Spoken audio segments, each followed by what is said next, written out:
What is going on, Bucs fans and CFP fans? Evan Wanishare back at you with another video talking about the Tampa Bay Buccaneers. And today we're going to be going over the players to watch for the Buccaneers Week 14 matchup against the Las Vegas Raiders. The Bucs are coming off of a pretty big win, a pretty thrilling win against the Carolina Panthers, a game they really needed to win. They sort of escaped with a W there, but now they face a Raiders team which has been struggling. But like Carolina, the week before they played Tampa, the Raiders took the Kansas City Chiefs down to the wire pretty much and had an opportunity to win that game.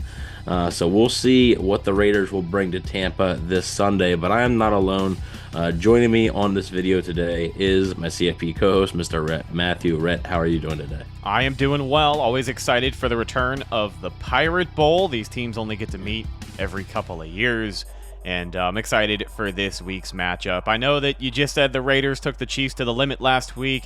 We heard the same story about the Panthers. Unfortunately for Vegas, unfortunately for their quarterback, Aiden O'Connell, the Bucs are going on a run, buddy, and stacking W starts this week. Look, if the Bucs, I mean, we talked earlier, right, about before we get into the players to watch, we talked earlier about how the Giants, right, when you look at the scale, the Giants are probably the worst team the Bucs are going to play. The Raiders are probably the second worst team that the Bucs are going to play in this stretch. So, and at home in Tampa, this is a game the Bucs, pretty much have to find a way to win if they want to realistically be in a playoff spot. So, with that being said, though, let's get into the players to watch and what players are going to be key for the Buccaneers to get that victory.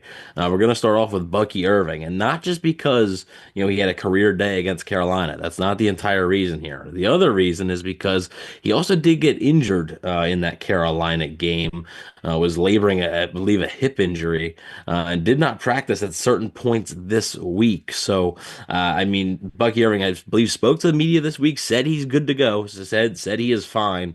It doesn't really seem like there's much concern that he's going to miss this game, but I think it's something to monitor how his health is and how the Buccaneers manage these running backs now, because obviously Bucky Irving had 25 carries on Sunday, which was far and away the leader for the Buccaneers. So, and rightfully so, he earned those carries, but I'm curious to see if we can expect a similar workload for Irving in this one. Yeah, I think if you're Todd Bowles, you have every right to ride the hot hand here, considering how bad Vegas has played against the run this year. They got a couple of guys on defense I'm sure we will mention, Max Crosby being a stud, but he can't defend the run all by himself, and the Raiders have done a very poor job of doing that. Tackling has not been their strong suit on defense this year. Bucky Irving with the highest broken tackle rate among rookie running backs in the NFL right now. He is a man on a mission, and I think if the Bucs do continue to increase his workload, I know that his injury status at practice this week was kind of brought into question, but honestly, I don't think that's going to slow him down very much when it comes to game day. Maybe he doesn't have quite as many targets as he did last week. He's not getting quite as many carries, but I would still expect him to finish with around 20 carries. I think the Bucs know that he's running hot right now. Yeah, I definitely do think, he's going to be involved in this game plan still a good bit. We're not saying that, it's going to be the Rachaad White show. And look, Rachaad White will get his. He'll get his opportunities, but still would expect Bucky Irving to be a main guy. And look, I know the fantasy playoffs are around the corner, right? So if you guys need, any of that advice or whatever, would still be keeping Bucky Irving in your lineup. I think that's still a pretty safe bet. Bucky Irving, honestly, a low-key league winner right now, late in the season with the surge here. But with that being said, let's stick on the offensive side of the ball and go to Mr. Mike Evans. And it seems like we've been talking about Mike Evans really as a player to watch since he's returned, and it's because his return means a lot for the Buccaneers offense, right? The Bucs offense looked fine without Mike Evans and Chris Godwin, right? But it wasn't obviously going to look the exact same. And while they had their moments of I guess you could say lack of production in Carolina, they certainly had their moments. I still think this offense has looked better since Mike Evans has gotten into the fold again, and he's on the road, trying to get to 1K here. And again, he probably doesn't really care about that as much as the media and the fans do. But with that being said, it would still be pretty cool. And he has another favorable matchup here. So Mike Evans is somebody I think the Bucs are going to want to be getting involved early and often. Yeah, and we've said it before. I think the importance of a Mike Evans in this offense goes far beyond his playmaking ability, the one-handed catches like that touchdown we saw last week against Carolina. This Buccaneers offense is making most of their money this year with the guys underneath, with those underneath routes. We can have the discussion about a Liam Cohen offense and Baker Mayfield not really throwing the deep ball this year. I think the Bucs are towards the bottom of the league when it comes to expected yards per play. They're not taking as many deep shots as they have in the years past, but Mike Evans really opens the door for a lot of these guys to just eat underneath. And if that's how you're winning football games, that's all that matters. You've got a quarterback who is still playing really good football, going to need Baker to bounce back and play 4 complete quarters this week. But I certainly think he can do that. And with Mike Evans out there, it makes it a hell of a lot easier, even if Mike isn't the guy being force fed all the targets. Yeah, and I wouldn't expect him to be force fed all the targets, right? I don't think that's how Liam Cohen's offense is designed. I just don't think that's the ideal way to go about it, no matter who else is out there for the Buccaneers. So, but I would still expect Mike Evans to get his. Obviously, had 118 yards last week, so I do think he's going to be trying to have another big day in Tampa, and he's playing in Tampa for the first time since that Monday night game against Baltimore. So it's been a little bit since he's played at home.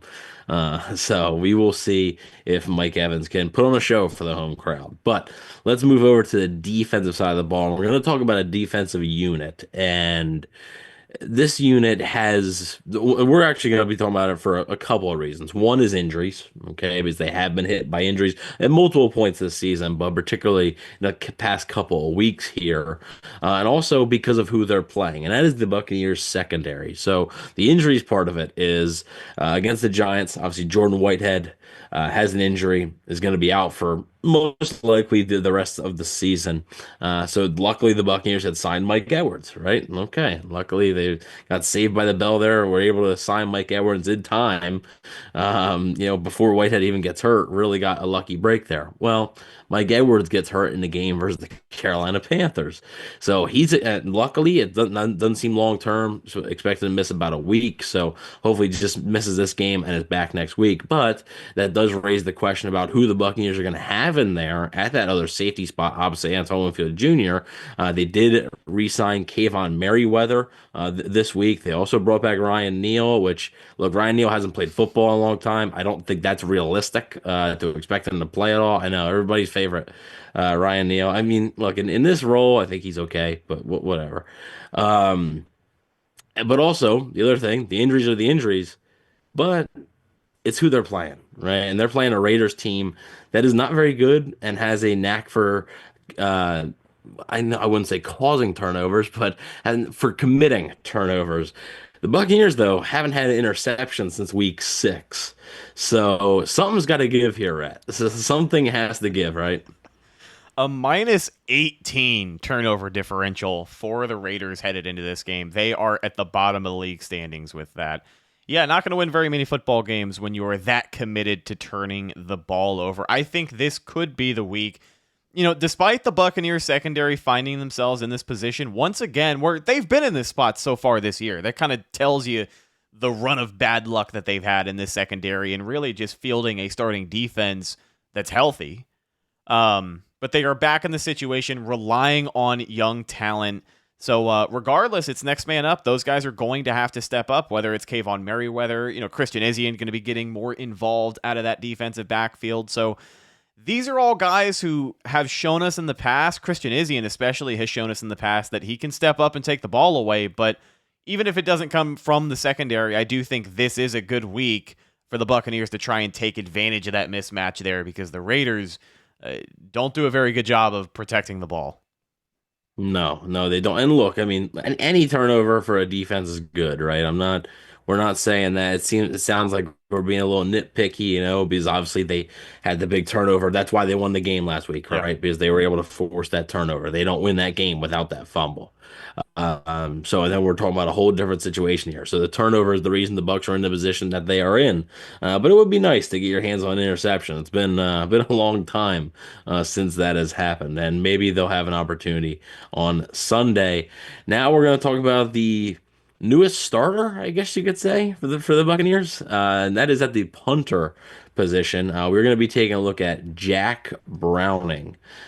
He is the punter who the Buccaneers had on their practice squad for a little bit ever since the team waived Jake Camarda. Trenton Gill was also waived this past week after his performance against the Carolina Panthers. Had a really, really short punt, which led to a touchdown, and also had a kickoff, which was just kind of botched. I think he tried to get it in the landing zone at a certain point and just completely missed it. And that also led to the touchdown, I Bleav the game leading touchdown, the go ahead touchdown for Carolina there late in the fourth quarter. So Trenton Gill was waived, and now it is Jack Browning to be in at punter. And we'll see what he's got. Obviously, the punting position has been pretty inconsistent for the Buccaneers so far this season. And we'll see if the Buccaneers can maybe find a consistent solution with that.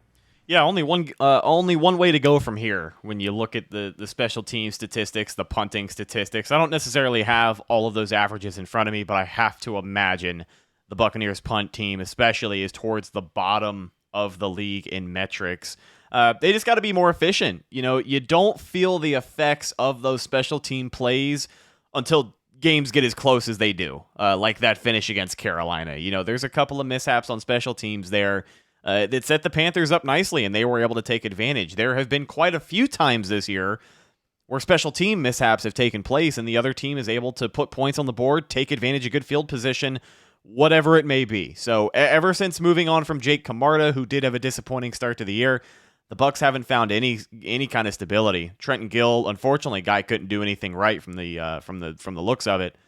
But I think here moving forward, the only way to go is up. So let's see what happens on special teams this week. I never thought I'd be paying this close to it, but here we go.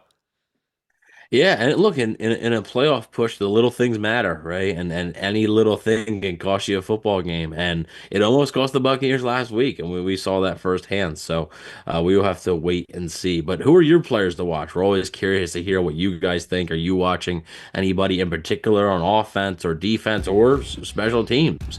Is there anybody you guys are going to be keeping your eye on? We're curious to hear that. But thank you all for watching. Please don't forget to like, share, and subscribe. And go Bucs.